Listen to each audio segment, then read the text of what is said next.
Alors bonjour à tous et bienvenue dans ce webinaire de Delubal Software. Donc aujourd'hui, nous allons dans ce webinaire voir différents points, Alors il y aura certaines erreurs assez courantes que les utilisateurs peuvent être amenés à faire sur Airfm ou Airstab. On verra aussi des petites astuces pour pouvoir aussi améliorer ou corriger certains points au niveau des modèles. Donc, pour ce webinaire, je serai donc votre présentateur, Damien Tonnet. Il y aura aussi tout au long du webinaire Monsieur Cosma Seya, qui sera présent et qui pourra répondre à vos questions tout au long du webinaire.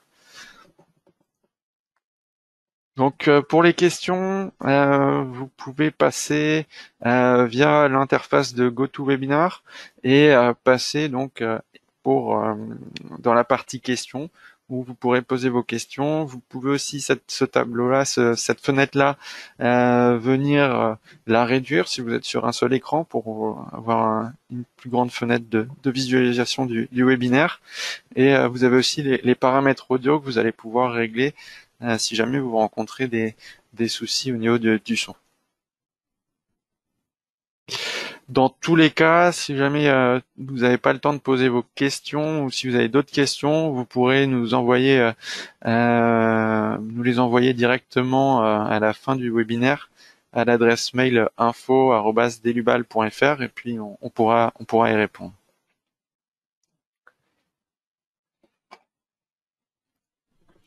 Donc au niveau de ce webinaire, donc comme je l'ai dit, on va voir différents points, donc notamment des erreurs assez courantes sur les logiciels Airfm et Airstab. On va vous apporter dans ce webinaire des informations, des explications et des corrections que vous pourrez effectuer sur vos modèles. Et on vous apportera aussi des astuces sur le logiciel, notamment au niveau des réglages de maillage, sur le traitement des singularités, les instabilités, comment résoudre les problèmes d'instabilité, aussi quelques points par rapport à quand on a euh, des efforts dans les éléments de modèle auxquels on s'attend pas forcément, où on peut se poser des questions. On va voir ces différents points. Ok. Donc on va tout d'abord commencer par quelque chose qu'on en voit assez souvent sur des modèles, c'est la partie charge de vent. Alors là, on va faire un exemple sur les charges de vent de toiture sur une toiture à deux versants. C'est sur la partie combinaison des actions de vent. Donc au niveau de l'Eurocode, sur une toiture sur un bâtiment avec une toiture à deux versants, on a plusieurs cas possibles d'action du vent. Généralement, souvent, nous, on est amené parfois à avoir sur certains modèles un ou juste deux cas de vent. Là-dessus, il faut bien prendre en compte les différents cas de vent. Donc, par exemple, quand on a un vent, là, on a mis un vent en θ égale 0 degré, donc là, un vent qui serait perpendiculaire au long pan, à ce niveau-là. On a un premier cas de vent où on a en toiture les deux pans de toiture qui sont avec des charges de pression. On a un deuxième cas de vent où on a les deux pans de toiture qui sont en succion. Et ensuite, on a deux autres cas où on a un premier avec un pan en succion et l'autre en pression. Et le cas qui inverse, un pan en pression et un cas en succion. Donc ça, c'est pour le cas où on a un vent donc perpendiculaire au long pan, on a au minimum 4 cas de vent. Après, effectivement, en fonction des pressions intérieures à prendre en compte, on aura d'autres cas. Et ensuite, si on a un bâtiment qui n'est pas tout à fait symétrique d'un point de vue structurel, on aura d'autres cas de vent sur les deux longs pans à prendre en compte. Ensuite, on a également, donc quand on a un θ à 90, donc là dans notre cas, θ 90, c'est un vent perpendiculaire au pignon. Ici, on a mis que le cas de vent en succion au niveau de la toiture. On va voir justement dans notre modèle ici que le cas en pression, la pression sur la toiture, sur les pans de toiture, elle est nulle. Mais on peut avoir deux cas dans cette direction. Donc, on va passer sur Airfm pour illustrer ces exemples-là, pour que vous puissiez le voir. Donc ici, on a un exemple de charpente métallique. On a masqué certains éléments pour conserver uniquement les portiques et les pignons. Et à ce niveau-là, on a défini plusieurs cas de charge. Donc on va aller voir les cas de charge. Ici, donc on a un premier cas qui est un cas de charge lié au poids propre de notre structure.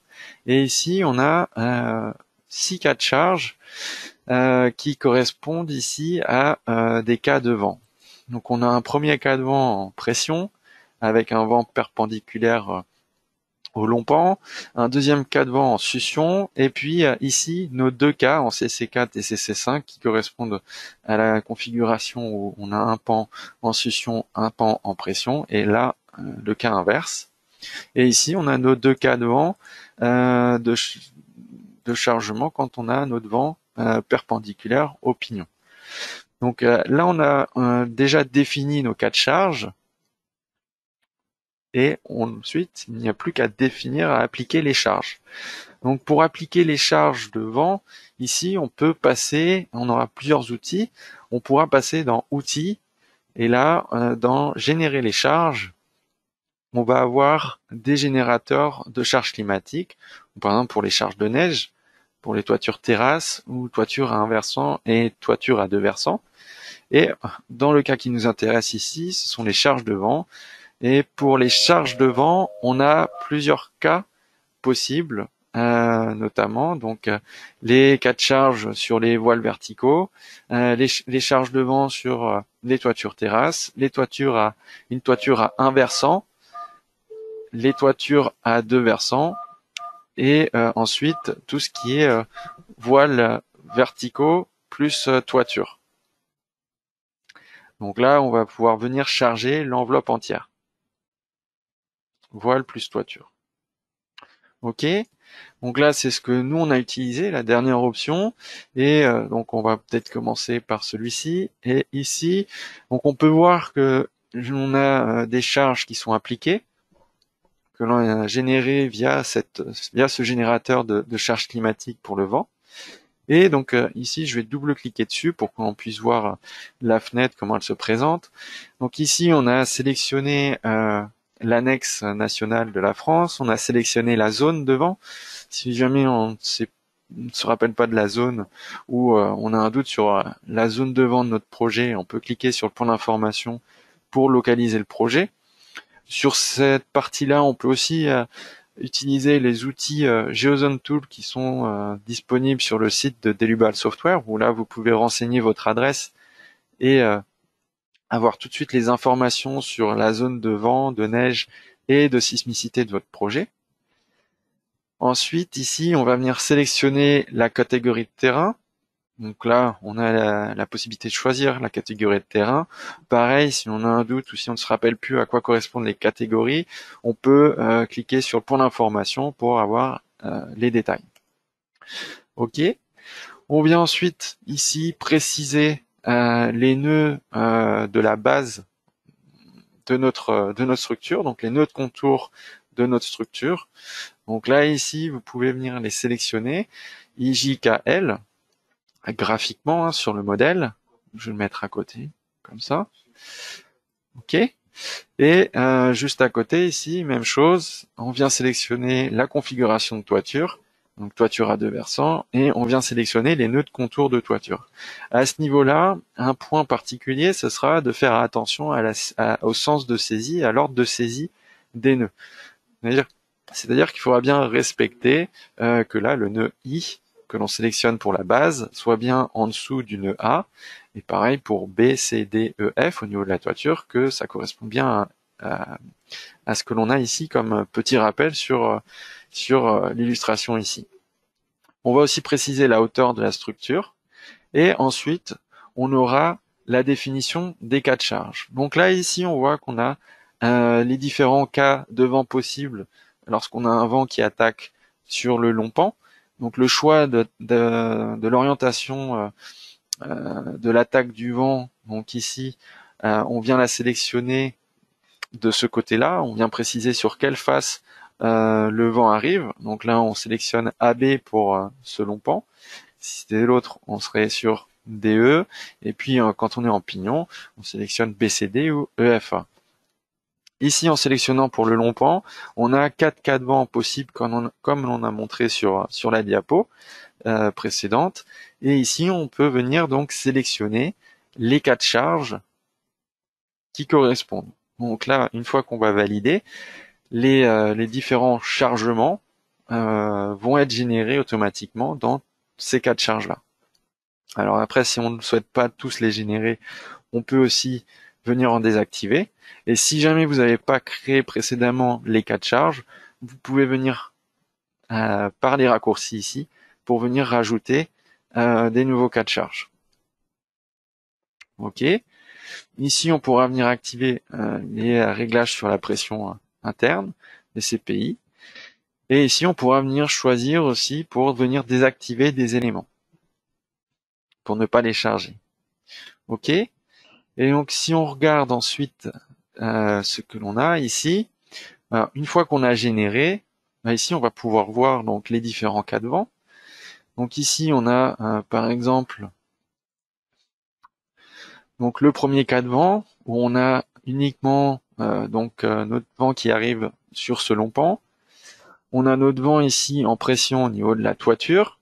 Quand on passe sur le cas de vent suivant, donc là on a le vent qui attaque toujours du même côté, et là on a la toiture qui avec des charges de soulèvement, donc on a un vent succion. Et ici, après, on est sur le cas combiné avec la partie succion-pression au niveau de la toiture et le cas inverse ici. Donc ça, c'est quand on est avec le vent qui attaque sur le long pan. Et pour les deux autres cas que l'on va avoir sur les charges de vent quand il arrive sur le pignon, on va les avoir ici. Et donc ici, par exemple, je mets comme ça, hop. Ici, donc, on voit ici le pignon sur lequel le vent arrive. Donc, on a le vent qui arrive là. Là, on a le premier cas de vent où on a la toiture avec que de la pression. Et là, on constate que la pression en toiture, elle est nulle. Et là, on a le cas où on a justement le soulèvement en toiture. C'est pour ça que dans la diapositive précédente, on montrait qu'un seul cas quand on avait le vent en pignon. Donc ça, c'est les points importants sur le vent. Vous avez souvent plusieurs cas de vent à considérer, et ça, ne pas oublier.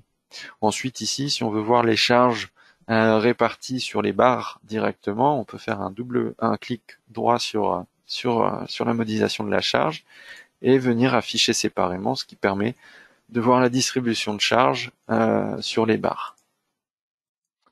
Donc là, ici, quand on repasse sur celui-ci, on voit bien que nos poutres au niveau des portiques ici ne sont pas chargées en soulèvement ou en pression.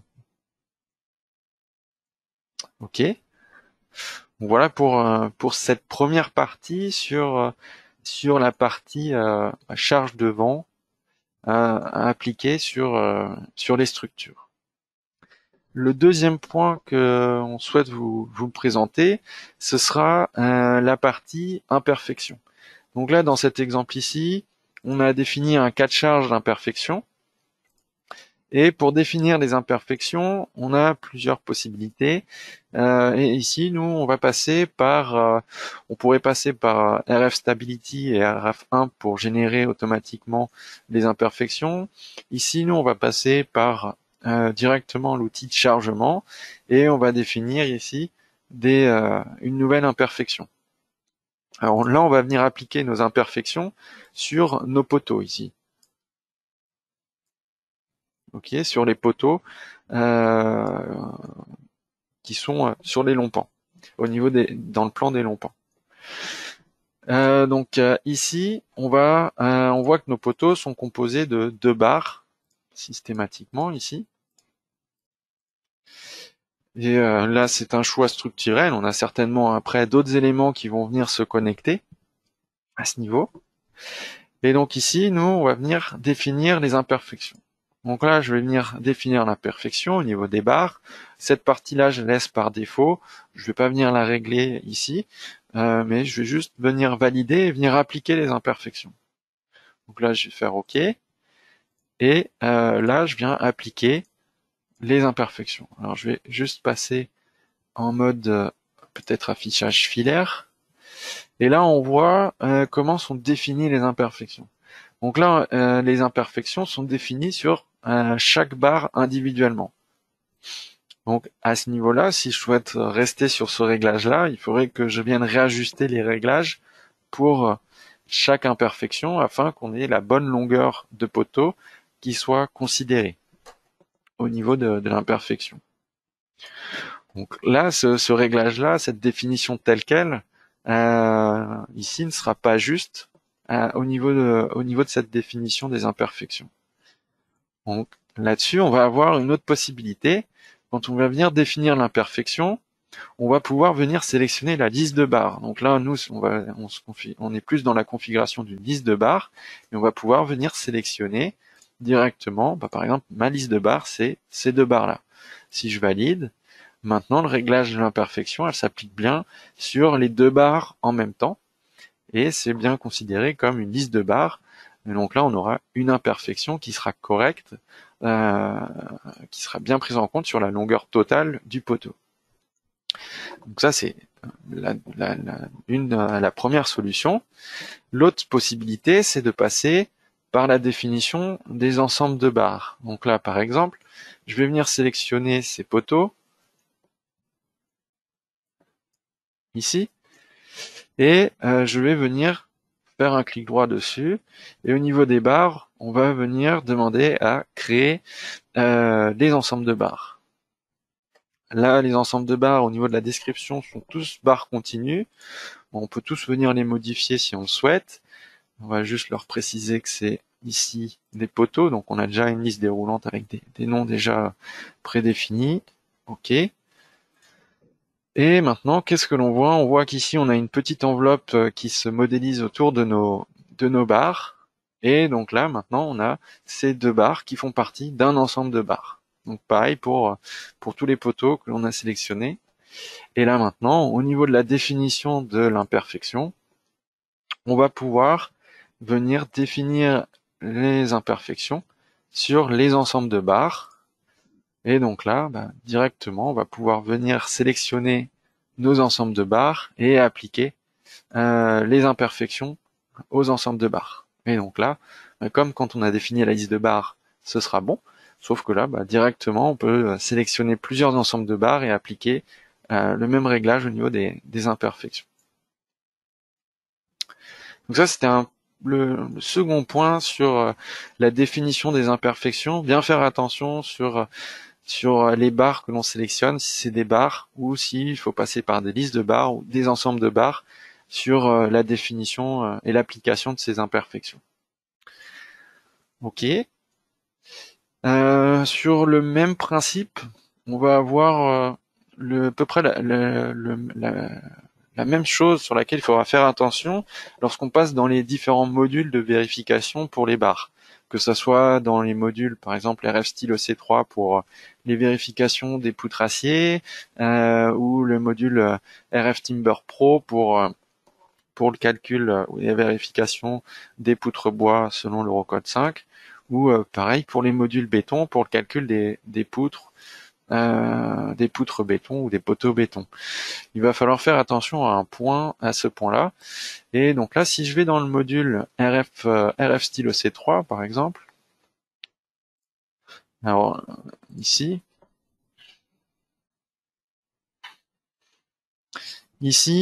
on va pouvoir sélectionner des barres et des ensembles de barres.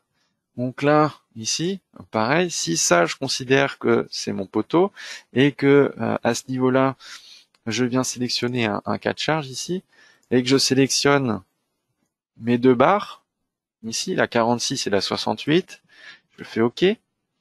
Imaginons que par la suite, alors pas dans le cas ici, vu que là j'ai défini des imperfections, ce qui voudrait dire que je suis sur une analyse du second ordre avec les imperfections, mais si j'étais avec une analyse géométriquement linéaire, ici, je vais devoir faire des réglages au niveau de l'analyse de stabilité pour les longueurs efficaces. Et là, ici, par exemple, les deux barres de mon poteau, elles apparaissent dissociées ici. Donc ça veut dire que mon poteau, j'ai une première analyse de stabilité qui sera faite sur la barre de 2,50 m et une seconde sur la barre de 1 m. Donc là, ici, on va devoir, là-dessus, sur le réglage, ici, on ne pourra pas régler directement les deux barres en une seule, comme si c'était un poteau continu. Donc là, ce sera la même chose, bien faire attention à ce que l'on sélectionne. Et donc là, on va plutôt venir sélectionner à ce niveau-là l'ensemble de barres. Donc là, je vais juste changer la méthode d'analyse ici. Je vais partir sur celle-ci pour avoir le même réglage par défaut là. Et là, je vais sélectionner l'ensemble de barres. Et à ce niveau-là, voilà, maintenant on a un ensemble de barres.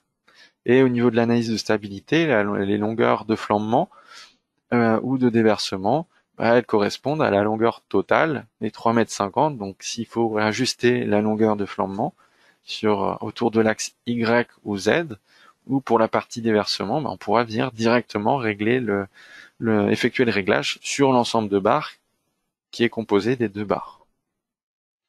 Donc là également, de ce côté-là, au niveau des modules, bien faire attention à ce que l'on sélectionne au niveau des vérifications. Et donc si on est sur des listes de barres, sur des barres ou des ensembles de barres, en l'occurrence pour les modules, on sera soit sur des barres, soit sur des ensembles de barres. Et aussi un autre point également que l'on vous conseille, c'est au niveau de vos études, par exemple dans les modules de calcul, la chose, si vous voulez avoir des notes de calcul bien claires après pour, par exemple, les bureaux de contrôle ou pour la rédaction de la note de calcul pour savoir qu'est-ce que vous avez vérifié, ce sera de travailler avec des cas de vérification. Donc là, souvent, parfois, on voit directement toutes les barres qui sont calculées. Ici, on voit que du coup, on va avoir toutes les barres qui sont sélectionnées et du coup, ce sera ici, il va falloir faire les réglages individuellement sur chaque barre et à la fin, on aura toutes les barres de mélanger. Donc là, ce que nous, on vous conseille, c'est plutôt de sélectionner les barres par élément, par type d'élément. Par exemple, une première vérification sur tous les poteaux et puis ensuite, ici, venir créer d'autres cas de vérification, créer des nouveaux cas de vérification où là, vous ferez les vérifications sur les autres poutres ou les contreventements, et ainsi de suite. Ce qui vous permettra après aussi, dans la note de calcul, de tout bien répertorier en plusieurs vérifications, plusieurs groupes de vérification. Ok, donc, hop, voilà pour cette partie-là au niveau de ce modèle-là. Donc on va passer maintenant au modèle 2 et on va regarder la partie solide.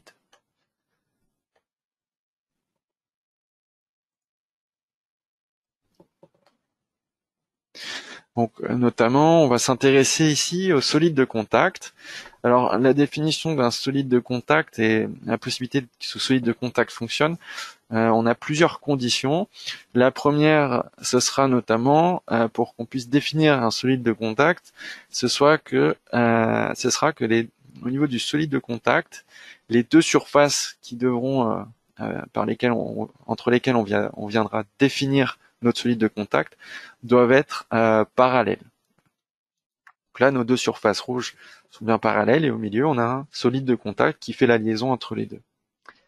Le deuxième point, ce sera que les surfaces qui seront perpendiculaires à ces surfaces de contact, donc là, celles qui s'affichent en bleu, elles soient composées de 4 lignes de contour au maximum et au minimum. Il faudra qu'on ait 4 lignes de contour qui composent ces surfaces-là.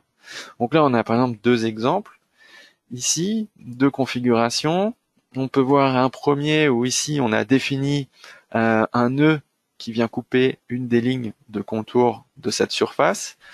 Ici, on a tracé une ligne ici qui vient couper les deux lignes, donc la ligne du haut et la ligne du bas, donc en deux portions. Par contre, on n'a toujours qu'une seule surface ici. Du coup, si on regarde pour le premier exemple, on se retrouve avec 5 nœuds, enfin 5 lignes de contour. Et pour le deuxième cas, ici, on se retrouve avec 6 lignes de contour. Donc, ce qui fait que dans ce cas-là, ici, on respecte pas le critère puisqu'il faut qu'on ait 4 lignes de contour. Par contre, si on passe ici sur cet exemple, donc ici, on a une surface. Ici, on est un peu dans la même configuration que celle du dessus, sauf que on est venu diviser la surface en deux. Et dans ce cas-là, on retrouve bien pour chaque surface ici, donc 4 lignes de contour. Pareil pour celle-ci, 4 lignes de contour. Donc dans ce cas-là, ces surfaces qui font partie, donc qui sont perpendiculaires aux surfaces de contact et qui permettent de définir l'enveloppe de notre solide de contact, fonctionneront. Ok. Et le dernier point, ce sera que au niveau des surfaces de contact, qu'elles soient identiques l'une par rapport à l'autre. C'est-à-dire que si dans une des surfaces de contact, on a des lignes ou des nœuds qui sont intégrés dans la surface, donc qui sont dans le même plan que la surface, eh ben, il faudra qu'on ait les mêmes de chaque côté, donc dans les deux surfaces de contact. Donc ça, justement, on va le voir dans un petit exemple. Ici, au niveau de RFM. Donc ici, on a défini une surface avec un appui surfacique et on va venir créer déjà un solide. Donc pour le créer, je vais venir sélectionner la surface. Je vais aller sur déplacer et ou copier. On va faire une copie. Alors j'ai le Z vers le bas, donc on va faire moins 0,2, 0,02. Ok. Et ici, on va aller dans les paramètres avancés. On va venir générer un solide entre les surfaces copiées. Donc là, ici, j'ai généré un solide que l'on voit qui est représenté ici par le nœud ici au centre. Quand je sélectionne, je vois bien le solide qui sélectionne. On va venir faire les réglages dessus par la suite. Et là, je vais juste venir rajouter, par exemple, c'est une platine pour un pied de poteau.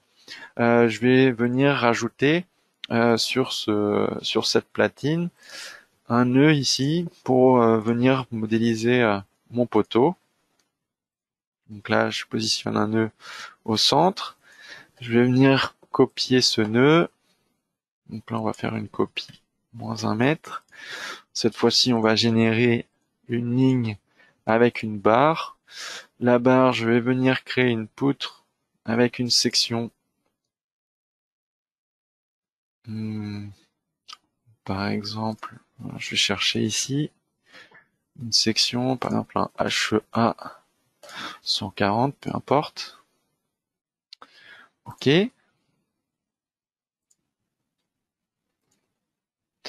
Donc là ici, j'ai le poteau. Je viens sélectionner. Donc là, c'est une barre que l'on a modélisée. On voit en filaire.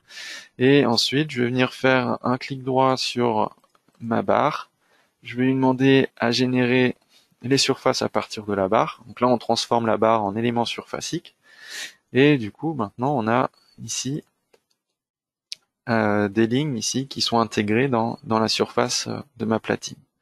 Donc là, on a transformé tout ça en modèle surfacique et on va pouvoir venir définir les réglages de notre solide de contact. Donc là, je viens le modifier. Je viens transformer mon solide en solide de type contact. Et ici, bon, il faut que je définisse, je vais définir le matériau acier. Et là, je vais définir donc les réglages. Donc on a un solide de contact entre la surface A qui correspond à la surface 1 et surface B qui correspond à la surface numéro 2.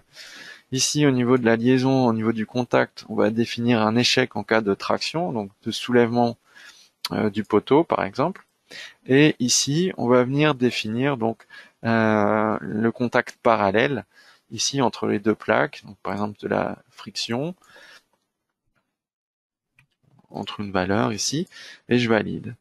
OK. Et là maintenant, on va demander par exemple, on va pas lancer le calcul, mais on va déjà vérifier si c'est bon, juste si ça peut fonctionner, en demandant à générer le maillage. Et là, ici, par exemple, on a un message qui nous indique que, par exemple, le nombre d'objets intégrés au niveau des surfaces de contact ne correspond pas. Donc effectivement, ici, dans la surface du dessus, on a les lignes de notre poteau modélisé en surface I, ainsi que les nœuds qui sont intégrés à la surface. Par contre, dans la surface du dessous, on n'a pas justement ces lignes-là de présentes. Donc là, ici, le message correspond à ça. Donc là, j'ai ces lignes-là qui sont intégrées dans ma surface du dessus et qui sont pas présentes dans la surface de contact de dessous. Donc là, pour résoudre ce problème, ce premier message d'avertissement, on va pouvoir venir dans un premier temps, si on le souhaite. Dans ce cas-là, ça pourra fonctionner. On pourra modifier le réglage de notre surface de contact. Donc là, ici, par exemple, je vais dire que ma surface de contact A, ça va être la numéro 2, et la surface B, ça va être la numéro 1. Donc là, on a juste inversé le réglage. Et là, dans ce cas-là, on va pouvoir générer le maillage. Donc là, ici, on voit qu'il a pu générer le maillage et que le message n'est plus là. Alors là, ça fonctionne, mais ça fonctionne dans notre cas parce que là, on a un appui en dessous. Ça fonctionnera pas dans tous les cas. Donc, pour que ça fonctionne dans les autres cas, on va pouvoir utiliser ici, par exemple, la fonction où on va venir sélectionner directement les deux surfaces. Donc là, on a sélectionné la surface du dessus, la surface du dessous, on a l'appui. Et ici, on va venir faire un clic droit sur les surfaces que l'on a sélectionnées, sur une des deux surfaces qu'on a sélectionnées, et on va demander à créer le solide de contact, le solide avec contact. En sélectionnant cette option-là, on voit que il vient ajuster et copier donc les lignes que l'on avait dans la surface du dessus, il vient les rajouter dans la surface du dessous pour qu'on ait un solide de contact parfait qui puisse bien fonctionner et que justement on n'ait pas de problème à ce niveau.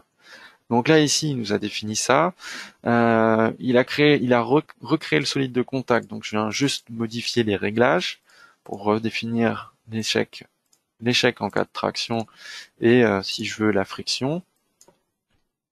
Ok. Et là maintenant je vais pouvoir relancer le calcul, ou en tout cas du maillage. Donc là je veux générer le maillage, mais j'ai un autre message qui me dit que donc l'erreur numéro 54 lors de la génération du maillage UF. Topologie incorrecte du solide de contact. Donc en fait ce qui se passe, c'est que à ce niveau-là, on a des nœuds, on a des lignes qui sont intégrées dans la surface, mais qui en soi ne servent à rien. Les lignes de dessus, tout à l'heure, on n'avait pas de ce message-là, vu que ces lignes-là, elles sont utilisées par des surfaces qui existent, elles font partie de lignes de contour de surface. Celles-ci, elles servent concrètement, ici, elles sont pas assignées ou elles ne servent pas à d'autres éléments du modèle. Donc ici, on va aller dans les réglages au niveau des paramètres de maillage. Et justement, on va demander à intégrer les objets non utilisés dans les surfaces pour la génération du maillage. OK. Et par exemple, je peux sélectionner régénérer le maillage après validation de la fenêtre. Je fais OK. Et là, maintenant, le solide fonctionne et le maillage peut être généré. Donc voilà à ce niveau-là. Les autres exemples que je vous ai présentés dans la diapositive, dans le PPT, par exemple, je peux vous les afficher. Les messages qui vont être présentés, ça va être les suivants. Donc par exemple cette ligne-là, si je viens la diviser, que je viens rajouter un nœud, donc là maintenant cette surface que j'ai ici, qui s'affiche en rouge, je l'ai divisé une de ces lignes de contour, donc ce qui fait que maintenant cette surface-là, elle est composée de ici 5 lignes de contour. Donc là maintenant, si je lance le calcul pour le maillage, je vais avoir le message qui me dit que la surface latérale numéro 3 n'a pas 4 lignes de contour. Donc ici, quand on a ce message-là, il faudra savoir qu'effectivement, ça vient d'un problème au niveau de ces surfaces-là. Et du coup, si on le souhaite, il faudra venir supprimer le nœud, ou ici, on pourra fusionner et donc supprimer le nœud. En revanche, si je souhaite ici venir rajouter une ligne, par exemple pour décomposer la surface en deux, ça ce sera possible. je peux venir tracer par exemple une ligne là, qui passe par les points milieux. Et à ce niveau-là, on va pouvoir donc venir sélectionner la surface, puisque là j'ai bien divisé, donc on se retrouve dans le même cas présenté qui ne fonctionnait pas dans le PPT. Mais là ici, je peux venir sélectionner la surface, venir diviser la surface. Donc là, on l'a décomposé en deux surfaces. Le solide de contact, lui, s'est mis à jour. Et maintenant, intègre aussi la nouvelle surface. Et ici, je vais pouvoir retourner dans Calculer, générer le maillage, et là, ça pourra fonctionner. Donc voilà sur cet exemple au niveau de la partie solide de contact. Je vais passer sur un dernier exemple pour les solides de contact. Ici, par exemple, on est sur une poutre acier avec un assemblage ici, par exemple, un joint de continuité par par plaque métallique. Ici, par exemple, boulonnées entre elles. Là, on voit les axes. On a les deux plaques. Un petit détail, c'est qu'on n'a pas les mêmes sections de chaque côté. Et donc là, on va pouvoir, par exemple, utiliser la fonction que on a utilisée tout à l'heure. On sélectionne ici donc les deux surfaces entre lesquelles on souhaite définir notre contact. Et là, on va pouvoir venir créer le solide de contact. Donc là, on a le solide avec les surfaces qui se sont créées, qui se sont générées ici. Et donc, on va pouvoir venir ensuite faire les réglages au niveau du solide de contact. Donc là, on a les surfaces de contact et venir régler cette partie-là. OK. Et ensuite, si on le souhaite, on peut venir modifier l'affichage. Par exemple, ici.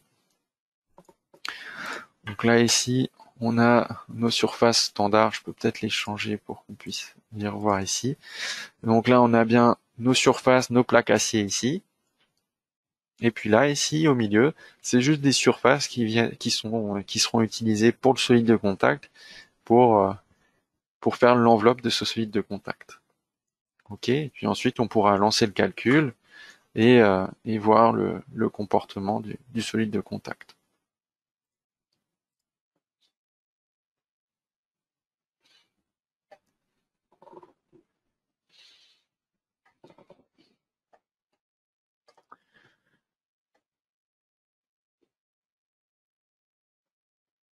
OK, donc là on a la déformation, et si on vient regarder les résultats, on pourra regarder par exemple les résultats dans le solide de contact.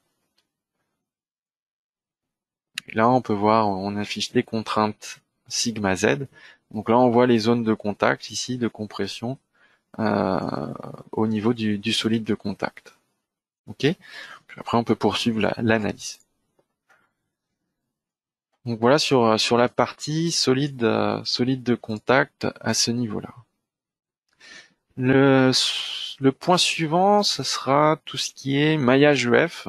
Donc on va voir justement par rapport à la taille du maillage EF, le réglage ici par exemple sur des dalles, sur un élément surfacique. Donc ici on a fait cinq surfaces avec 5 réglages différents au niveau du maillage de ces surfaces-là.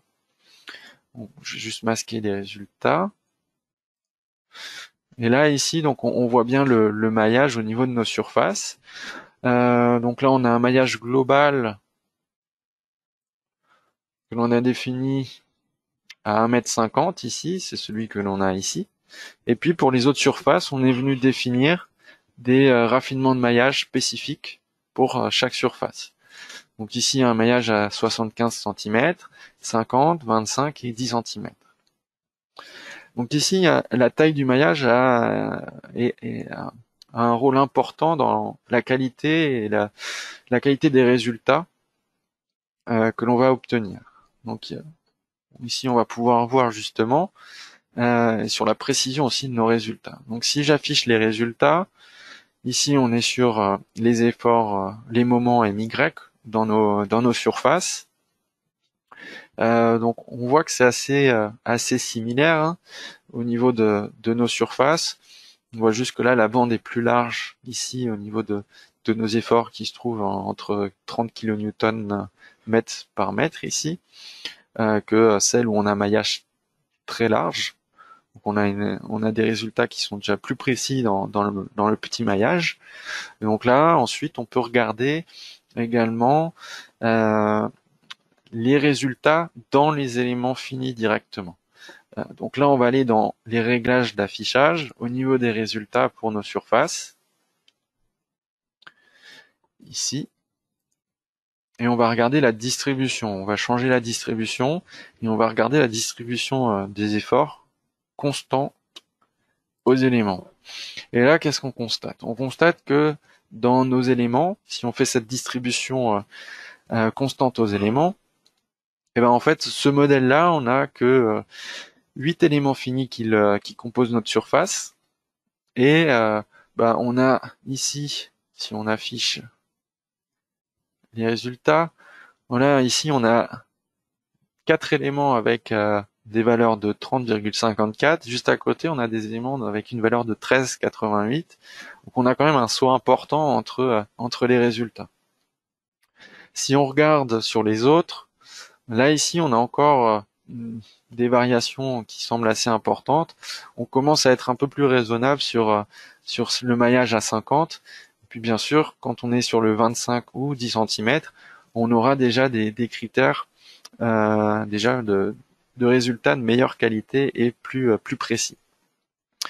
L'autre possibilité, si on souhaite voir ce réglage-là, si on souhaite un peu contrôler cette partie sur le maillage UF, ça va être par exemple de regarder au niveau de l'affichage des résultats. Donc je vais repasser dans continu dans les surfaces et je vais passer sur les résultats ici.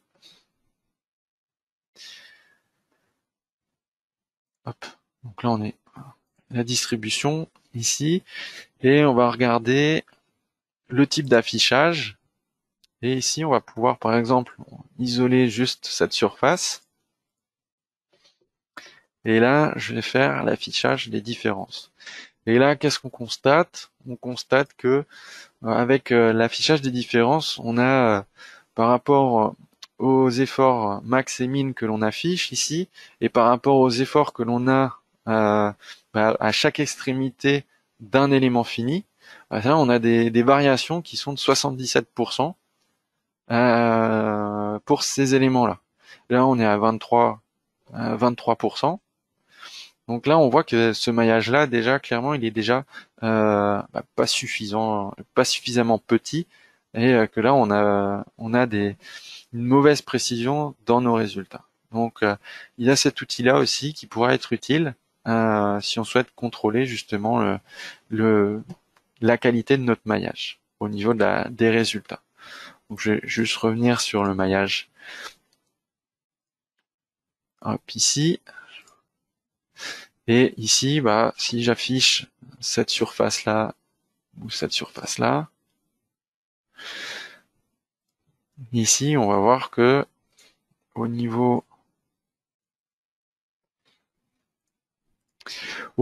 des résultats que l'on affiche ici, on voit que la variation ici, au niveau des différences, on est au maximum à 23%. Donc déjà, on a des résultats qui sont beaucoup plus précis dans ce maillage-là, avec un maillage à 25 cm. Et on pourrait contrôler sur celui à 10 cm, ce serait également assez faible au niveau de cet affichage de résultats sur la qualité. Donc je reviens sur l'affichage en isobande et sur l'affichage du maillage global ici. Au passage, vous pouvez aussi, on s'en rend compte avec l'affichage des coupes à ce niveau-là. Donc là, on voit au niveau des divisions des hachures, au niveau des coupes, au niveau qui correspondent à chaque position, à chaque fin d'élément. Donc là, on voit les variations. Et ici, si on repasse sur l'affichage des résultats ici constants aux éléments, on le voit bien. Donc au niveau de ces trois surfaces là, on a déjà des résultats qui sont déjà mieux au niveau de la discrétisation ici de la courbe.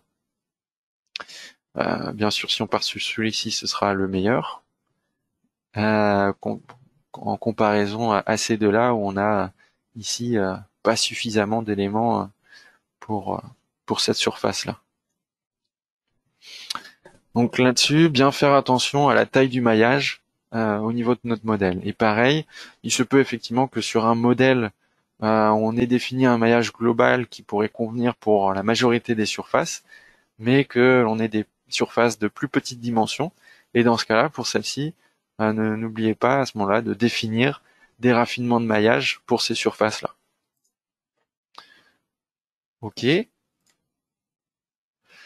Et maintenant, on va passer sur un autre point encore sur les surfaces, les éléments surfaciques.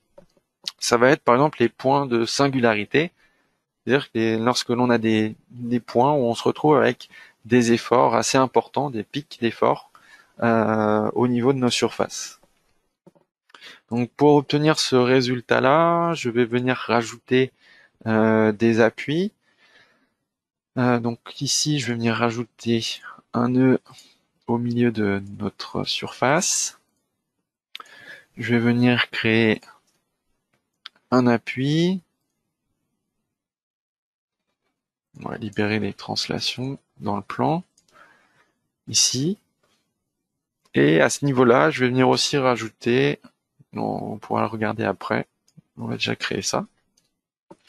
Donc là, ce nœud-là, je vais venir le copier, donc soit en plissant, soit en faisant la translation. Donc là, il en reste deux, de là à là. OK. Et là, je vais relancer le calcul.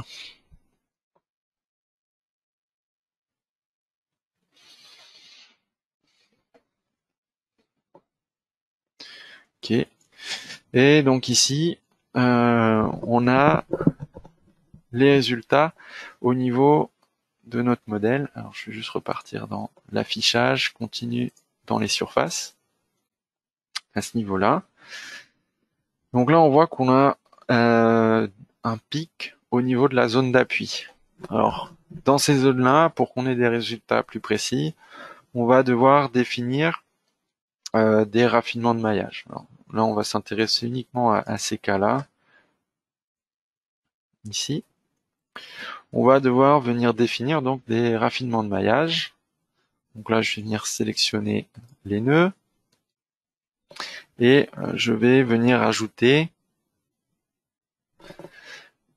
en faisant un clic droit sur un nœud, un raffinement de maillage nouveau. Ici, on va venir définir un nœud, un raffinement rectangulaire. On vient dire définir la longueur, donc par exemple 0,2 mètres. Ici, on va mettre un maillage de 0,05. OK. Et on va relancer le calcul.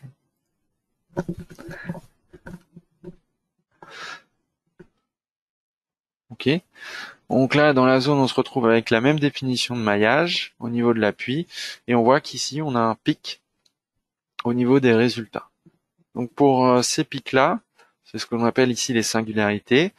Elles sont liées au fait que vous avez une surface en appui juste sur un nœud, sur un point, alors qu'en réalité, vous avez ici sans doute un poteau qui vient faire l'appui. Donc ici, pour pouvoir lisser le pic dans cette zone d'appui, on va pouvoir définir une région moyenne. Donc là, on va pouvoir aller rajouter la région moyenne.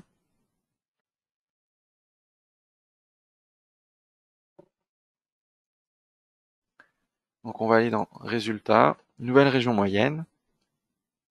Ici, on va venir sélectionner les surfaces sur lesquelles on souhaitera appliquer la région moyenne. Je viens sélectionner le nœud, le centre d'appui pour le centre de la région moyenne de la première surface. Et là, je viens définir les dimensions de la région moyenne. Par exemple, 0,4, ici 0,4. Donc une région un carré ici au niveau de la zone d'appui. Et ensuite, on va pouvoir venir préciser les directions et les efforts que l'on souhaite lisser. Donc là, je vais définir un lissage sur toutes les directions et je vais valider. Donc là, ici, on a notre région moyenne qui s'est créée. Là, on voit déjà le lissage de nos efforts au niveau de la zone d'appui. Puis cette région-là, on va pouvoir venir la copier. Du coup, 3 fois. Et là, maintenant, on a les régions qui sont dupliquées sur les autres surfaces. Et on a le lissage sur toutes les surfaces ici. Donc là, ce sera la solution quand vous avez justement ces pics d'effort qui seront qui seront des points de singularité. Donc vous pourrez donc raffiner au niveau de ces zones-là et venir définir des lissages ici pour venir réduire justement ces pics-là par rapport à ici, imaginons la zone d'appui d'un poteau de 40 par 40 par exemple. Ok, voilà sur ces singularités. Ensuite, on va continuer dans tout ce qui est effort, les résultats. Donc ici, par exemple, on est sur une poutre en porte-à-faux. On a un cas de charge ici avec un effort de 10 kN appliqué en extrémité. Si on regarde ici les efforts au niveau de la barre, on va afficher les résultats. Ici, en effort normal, on voit qu'on n'a aucun effort normal, ce qui semble juste et correct. Ici, on a un effort tranchant qui correspond aux 10 kN que l'on a injecté en extrémité de barre. Et là, on retrouve notre moment. Ici, en extrémité, on retrouve les moins 50 kN du fait de la longueur de notre barre. Donc là, ici, on est sur le cas de charge qui est calculé ici par défaut avec une analyse géométriquement linéaire. Je vais passer maintenant sur la combinaison qui a été créée. Et là, qu'est-ce qu'on constate? La combinaison ici, au niveau de l'effort interne, en l'effort normal, on a un effort normal qui apparaît. Alors qui reste faible, mais on a quand même la présence d'un effort normal dans notre poutre. Si je regarde l'effort tranchant, on a une légère variation ici également qui existe. Là ici, le moment change pas à ce niveau-là. Donc là, l'explication par rapport à cette variation d'effort et à la présence d'un effort normal faible dans notre barre, ça va être lié à la méthode d'analyse. Donc là, tout à l'heure, on était sur un exemple avec l'analyse géométriquement linéaire. Et là, lorsque l'on regarde la combinaison, au niveau des paramètres de calcul, on est sur une analyse du second ordre, pour laquelle, ici, on a des paramètres qui sont activés. Et là, on a donc notamment les efforts internes à la structure déformée qui sont pris en compte. Et donc là, on a, avec les effets du second ordre, des efforts qui vont apparaître, notamment les efforts normaux, et on va avoir aussi des variations au niveau des autres efforts. Donc là, ici, on aura la possibilité de venir les prendre en compte. Par défaut, ce sera activé. Pareil, lorsqu'on sera sur une analyse des grandes déformations, on va retrouver les mêmes types de variations au niveau des efforts. Donc au niveau de la grande déformation, les analyses des grandes déformations, ce sera notamment sur lorsque vous avez des câbles ou des membranes, des toiles, que ça sera mis par défaut sur cette analyse. Et là, si on vous l'activez, pareil, vous allez voir aussi ces variations au niveau des efforts internes, des efforts tranchants, et là même pour la partie moment.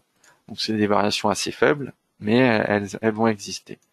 Donc là, ce sera lié, si jamais vous vous posez la question pourquoi vous avez ces données, ces résultats-là, ce sera lié ici à la méthode d'analyse.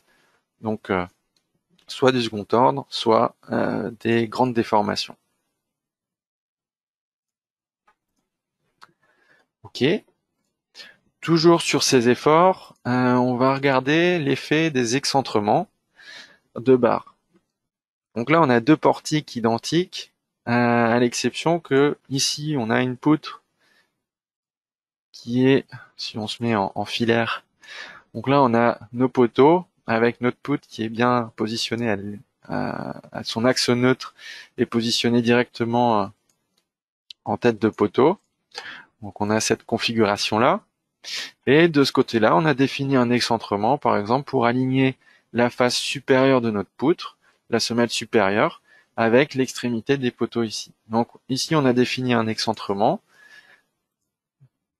que l'on peut voir ici, qui est modélisé ici par des petites biellettes pour modéliser cet excentrement, donc qui se fait automatiquement lorsque l'on effectue les réglages au niveau des options d'excentrement ici. Donc là, on a excentré de 150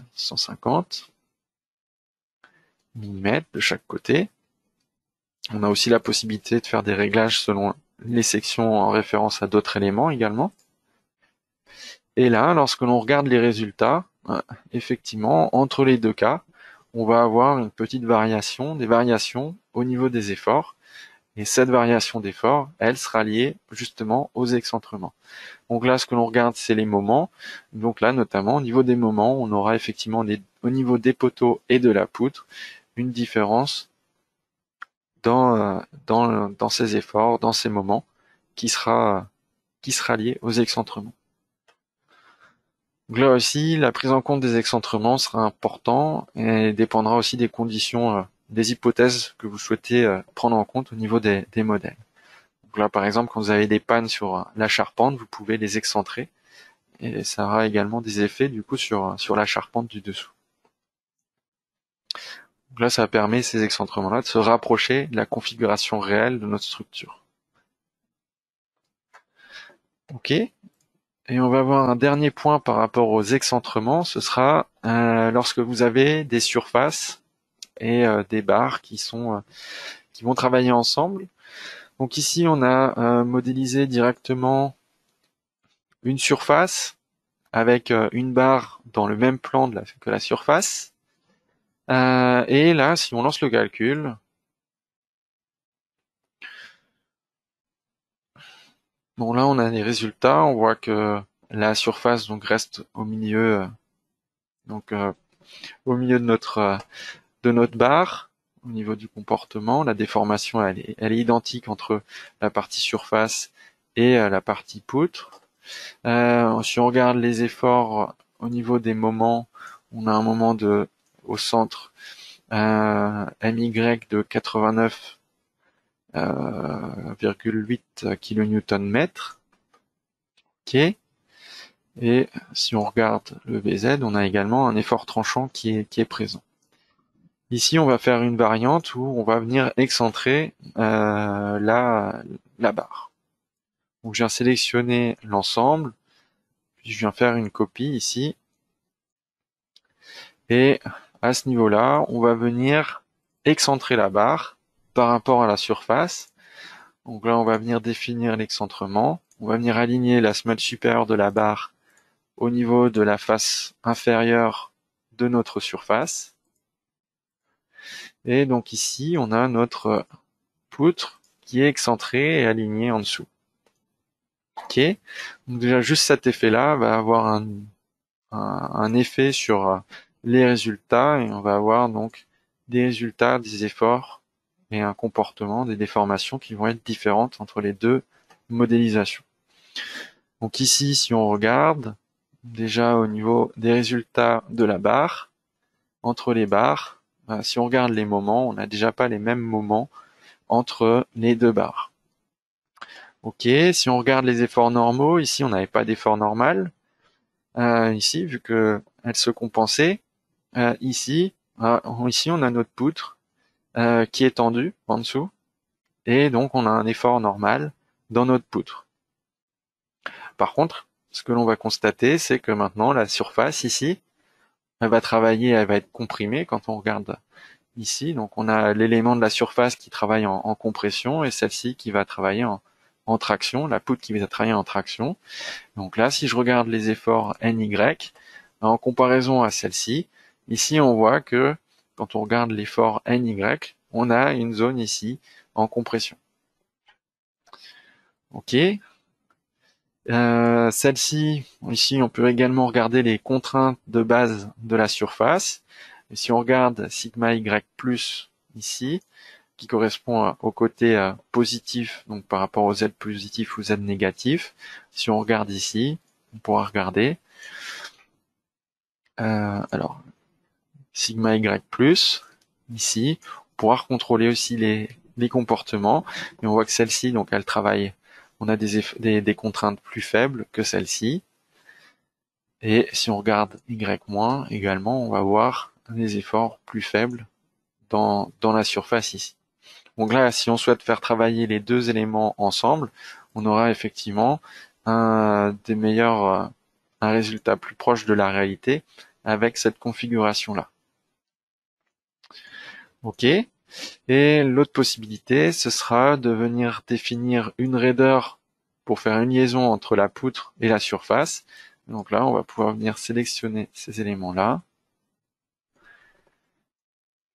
Donc là, je fais une copie encore. Et là, on va pouvoir définir la libération entre les éléments. Donc là, on va pouvoir définir une libération linéique. On vient venir assigner à la ligne. On va pouvoir venir décrire notre libération. On va par exemple renseigner une raideur sur l'axe UX. Et au niveau de UZ, on pourra par exemple définir une non-linéarité. Fixe si VZ est positif. Et là, par contre, il faudra faire bien attention quand vous allez définir la libération à l'élément que vous libérez. Donc ici, nous, le système d'axe suit l'axe de la ligne d'origine qui est présenté ici.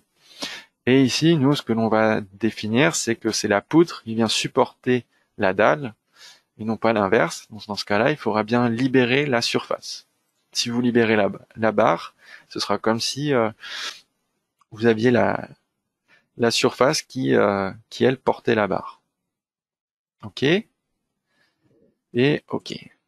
Et donc là, si on lance le calcul,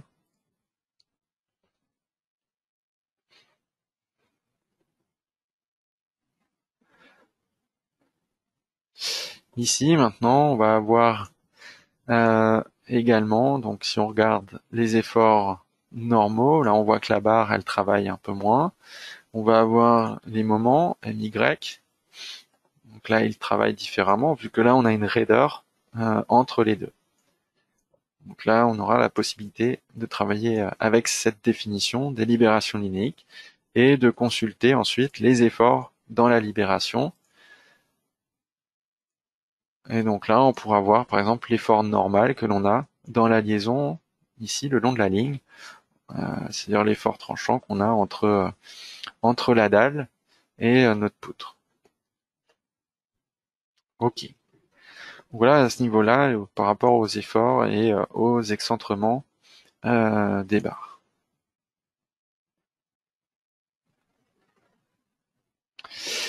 On va passer sur le modèle suivant, sur un modèle de structure bois. Donc souvent sur les modèles bois, on a la question sur le CADEF par rapport au fluage n'est pas pris en compte dans le calcul. Alors là-dessus, sur des modèles bois au niveau de RFEM, quand vous créez votre modèle, ou quand vous allez ici dans les données de modèle, données de base, on a la possibilité de venir choisir la norme. Par défaut, vous êtes sur l'Eurocode 0. Vous pouvez choisir l'Eurocode 0 plus l'Eurocode 5 bois avec l'annexe nationale qui correspond à votre projet. Et ici, en fait, quand vous sélectionnez cette norme-là, vous avez ici la possibilité d'accéder aux différents coefficients ou facteurs qui sont pris en compte pour les combinaisons. Et dans le dernier onglet, vous avez ici la partie facteur de déformation CADEF, où là, vous allez pouvoir assigner la classe de service globale de votre structure. Donc là, vous pouvez définir une classe de service 1 pour un CADEF de 0,6, une classe de service 2 pour un CADEF de 0,8, ou là, un CADEF de 2 pour une classe de service 3. Et donc ici, en sélectionnant cette option au niveau de la norme Eurocode 0 plus Eurocode 5, vous pourrez définir le CADEF, et ce CADEF-là sera pris en compte, du coup, au niveau de la définition des combinaisons. Et ici, lorsqu'on va dans les paramètres pour modifier tout ce qui est cas de charge combinaison, vous allez dans les expressions de combinaison. Ici, vous avez la combinaison quasi permanente dans lequel est pris en compte le fluage. Et vous pouvez regarder au niveau du point d'information, vous retrouverez ici l'intégration du CADEF dans la combinaison. OK. Et ensuite, si on regarde les combinaisons de charge, on peut voir sur des combinaisons quasi permanentes, ici, la présence du CADEF qui est actif au niveau du calcul pour les combinaisons. OK. Donc c'était un point sur la partie plutôt orientée sur les modèles bois pour la prise en compte du fluage. Ici, on est sur un modèle surfacique et un autre point, ce sera sur la définition ici des liaisons entre surfaces. Donc on pourra définir des liaisons entre surfaces de la même façon qu'on définit des liaisons entre barres avec des articulations de barres. Là, on passera par des articulations linéiques. Et ici, donc, on a la définition des articulations linéiques. Alors juste si sur des articulations linéiques, ce que l'on va chercher à respecter lorsque vous souhaitez libérer les rotations et que vous ne renseignez pas de raideur, c'est qu'au niveau des libérations en rotation, on cherchera à respecter que l'on ait un réglage par rapport à cela à n-1 avec n correspondant au nombre de surfaces. Donc c'est-à-dire que on aura systématiquement ici, si on a 3 surfaces, on n'aura que 2 surfaces qui seront libérées en rotation à ce niveau-là. Après, sur les autres axes, vous pouvez définir aussi des raideurs si besoin. Sachant que sur des surfaces, sur un modèle surfacique, les risques d'instabilité sont plus faibles que sur des modèles de barres quand vous définissez vos articulations, trop d'articulations. Ok. Et justement, au niveau des instabilités, on va passer justement sur un autre modèle. Donc là, je passe sur R-Stab pour un modèle ici de charpente métallique. Ici, on a une structure avec des barres de type traction qui sont définies pour le contreventement, par exemple. Et ici, lorsque je vais lancer le calcul sous poids propre, ici, on constate que l'on a une instabilité du modèle avec une rotation autour de l'axe X global. Donc là, cette instabilité, elle est notamment liée au fait que mon modèle est juste sous poids propre, chargé sous poids propre, donc avec le poids propre des barres uniquement, et que ces éléments-là, ici, sont tous désactivés certainement, et on a une instabilité qui apparaît dans notre modèle. Donc pour résoudre ce problème-là d'instabilité, on a plusieurs possibilités. La première possibilité, c'est d'aller dans les paramètres de calcul et ici de venir activer les gestions exceptionnelles. La gestion exceptionnelle. Donc là, ici, pour les barres qui seront désactivées, qui sont défaillantes avec des non-linéarités, on va pouvoir demander justement à ce que les barres défaillantes soient enlevées individuellement pendant les itérations successives. Ce qui va faire que on va venir désactiver certaines barres, ce qui fait que forcément, on va certainement avoir d'autres barres qui vont se mettre à travailler, et du coup, on va pouvoir résoudre cette instabilité-là comme ça. Donc là, ici, on active cette option, et on lance le calcul. Et donc ici, qu'est-ce que l'on constate? On constate que les barres du bas sont désactivées, et que sur la partie supérieure, on a 2 barres qui fonctionnent, qui sont activées. L'autre possibilité, ça va être toujours dans la même partie, de venir activer ici la deuxième option, attribuer des rigidités réduites aux barres défaillantes. C'est-à-dire qu'on va désactiver les barres, et comme il va voir qu'elles vont être désactivées, pour corriger ou réduire ce risque d'instabilité, on va venir les réactiver, mais avec une rigidité réduite, là, par 1000, au niveau de ces barres qui ont une non-linéarité, qui sont désactivées au calcul. Là, on va activer ce réglage-là, et on va relancer le calcul. Et donc là, ici, on voit que on a ici la déformation. Et si on regarde les efforts internes dans nos barres, on voit que ici, on a de légers efforts qui sont disponibles, qui s'affichent avec un code couleur bleu et rouge dans nos barres de traction. Et donc là, si j'affiche le diagramme de résultat d'une de ces barres, ici, on voit qu'on a un faible effort normal dans notre barre. Donc là, les barres type traction sont réactivées avec une rigidité réduite au niveau du calcul. Donc ça, c'est la deuxième option. L'autre possibilité, donc je reviens pour désactiver ces paramètres. c'est qu'ici, l'échec vient du fait qu'on a que des charges descendantes et que sous ces charges descendantes, on a les barres de traction qui ne fonctionnent pas. Et donc là, OK, ça va être ici d'injecter un petit effort en tête, par exemple, et de venir ajouter ici une charge de 0,1 kN, par exemple. Donc là, on injecte un effort, et comme là, on impose un effort, le modèle va pouvoir calculer, et là, on voit que l'on a des barres qui sont activées et qui fonctionnent. OK. Et la dernière possibilité, ça va être, au niveau de ces barres-là, d'imposer déjà une précontrainte initiale. Donc là, on vient sélectionner les barres et on va venir appliquer une précontrainte initiale dans nos barres. Et là, maintenant, on va pouvoir lancer le calcul. Et donc là, on a les barres et le modèle qui tourne.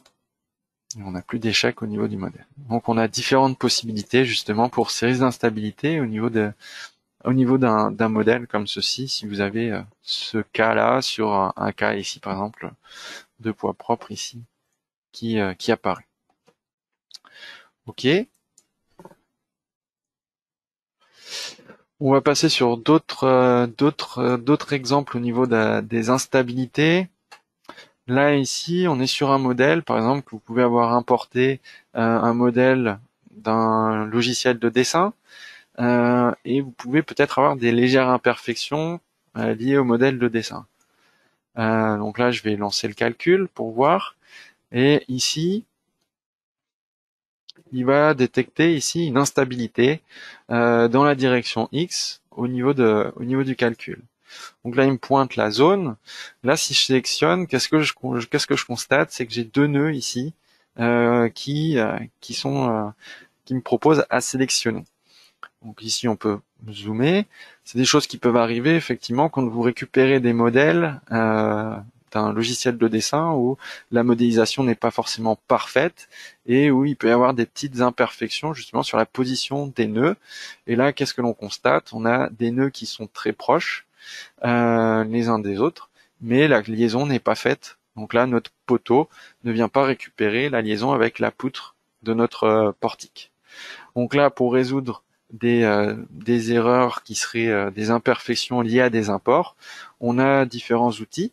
Et par exemple, ces nœuds très proches, on peut utiliser les outils de contrôle de modèle. Donc là, on a différents outils, nœuds identiques, barres superposées, lignes superposées, lignes non connectées. On a différentes fonctions. Et là, dans notre cas, ce sera les nœuds identiques qui vont nous intéresser.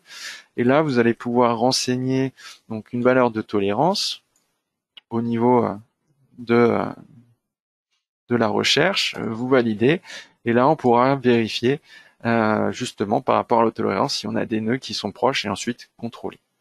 Donc là dans notre cas ici, on va pouvoir venir corriger si jamais j'avais plusieurs nœuds avec ces imperfections au niveau des têtes de poteau, je vais pouvoir tous les corriger en une seule fois et venir réajuster la position des nœuds en tête de poteau. Donc là la coordonnée sur X est censée être à 0. Là on voit qu'elle est différente vu qu'on n'a pas de valeur. Donc elle est différente pour chaque nœud. Donc là, je la remets à 0 pour tous les nœuds. Et donc là, on a pu corriger déjà notre imperfection au niveau des nœuds ici. Donc là, je peux continuer le calcul. Je relance le calcul. Et là, on détecte une autre instabilité. Cette fois-ci, une rotation autour de l'axe Y global au niveau de ce nœud-là. Donc l'autre possibilité pour un problème de stabilité, ce sera d'utiliser le module RF Stability. Et au niveau de RF Stability, vous pouvez venir activer l'option déterminer le vecteur propre pour le modèle instable afin que les causes de l'instabilité puissent être vérifiées graphiquement. Donc là ici, RF Stability va nous aider à trouver ou à détecter les causes de l'instabilité. Donc là on peut lancer le calcul.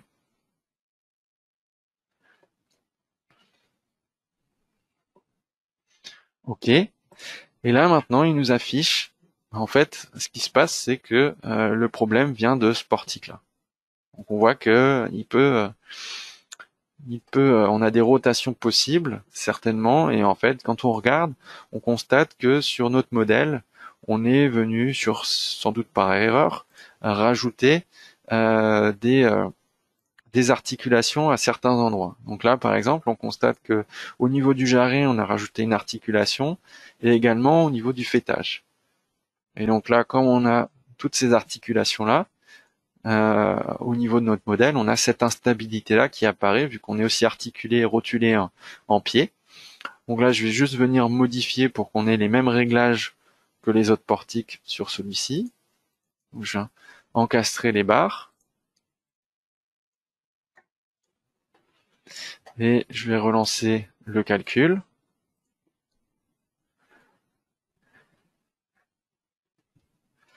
Et donc là, maintenant, le calcul fonctionne et on n'a plus l'instabilité.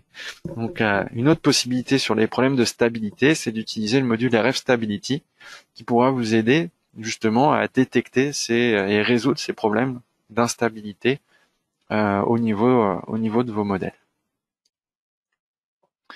Ok. Et on va passer au dernier modèle de ce webinaire, toujours sur une question de stabilité. Ici, on a un modèle encore de structure filaire charpente métallique. Et ici, je vais lancer le calcul. Donc, on a plusieurs cas de charge, on a généré quelques combinaisons. Et là, je vais me mettre sur cette combinaison, la CO1. Je vais lancer le calcul. Là, qu'est-ce qu'on constate? On a bien un problème d'instabilité. Cette fois-ci, dans la direction X globale. Donc, ça veut dire qu'au niveau du modèle, on a quelque chose qui se déplace, ou des éléments qui se déplacent dans la direction X en translation. Donc, toujours, vous avez aussi cette information ici sur savoir si vous êtes sur une direction ou une rotation. Ça vous permet de savoir si c'est une translation selon un axe ou si c'est une rotation autour d'un axe qui pose problème au niveau de l'analyse et qui pose justement ce problème d'instabilité au niveau du modèle. Donc là, on va voir une dernière possibilité pour résoudre ou détecter la cause de ces problèmes de stabilité, pour corriger cette instabilité du modèle. Donc ici, on va aller dans les paramètres du cas de charge et de combinaison. Et au niveau de la combinaison 1, ici, on voit on avait des imperfections. Donc on était sur une analyse au second ordre. Donc là, je vais la passer en analyse géométriquement linéaire. Et puis, je vais venir réduire par 10% en fait, appliquer un facteur de 10% au niveau du chargement pour venir réduire le chargement et voir en réduisant la charge, le chargement de cette combinaison-là, comment se comporte la structure. Donc là, je peux lancer le calcul. Et là, avec une analyse géométriquement linéaire en réduisant la charge, on peut voir en fait, le problème de stabilité que l'on avait au second ordre vient du coup du portique, de l'ensemble de portiques en milieu de structure. Donc là, on va pouvoir venir l'isoler et voir ce qui ne va pas. Donc là, par rapport aux autres éléments de portique, ici on constate qu'on a défini aussi des articulations que l'on n'avait pas sur les autres modèles, les autres portiques, par exemple ici et ici, ainsi que à ce niveau-là. Et donc là, on va pouvoir revenir sur notre portique et venir corriger ce réglage-là au niveau des barres. Donc là, je vais juste venir supprimer les articulations au niveau de mes barres pour encastrer les barres et avoir des assemblages rigides au niveau des liaisons de portique. Je viens de désactiver les articulations de barres. Et normalement, cela devrait être bon ensuite pour l'analyse au second ordre. Donc là, pour vérifier si mon modèle fonctionne au second ordre, là, on va juste revenir modifier. Donc ça, surtout ne pas oublier de modifier et de remettre à l'état initial les réglages du paramètre de calcul. Donc là, je repasse sur une analyse du second ordre. Et là, je vais venir désactiver la modification du chargement par le facteur de 10%. Et là, on va relancer le calcul à ce niveau-là. Et en effectuant cette correction, on constate que maintenant la structure fonctionne et le problème d'instabilité que l'on avait n'est plus présent. Donc voilà, ce sera tout pour ce webinaire. On a vu différents points. On a vu beaucoup de solutions aussi sur la résolution des instabilités pour les modèles, euh, pour pouvoir corriger ces erreurs au niveau de vos modèles.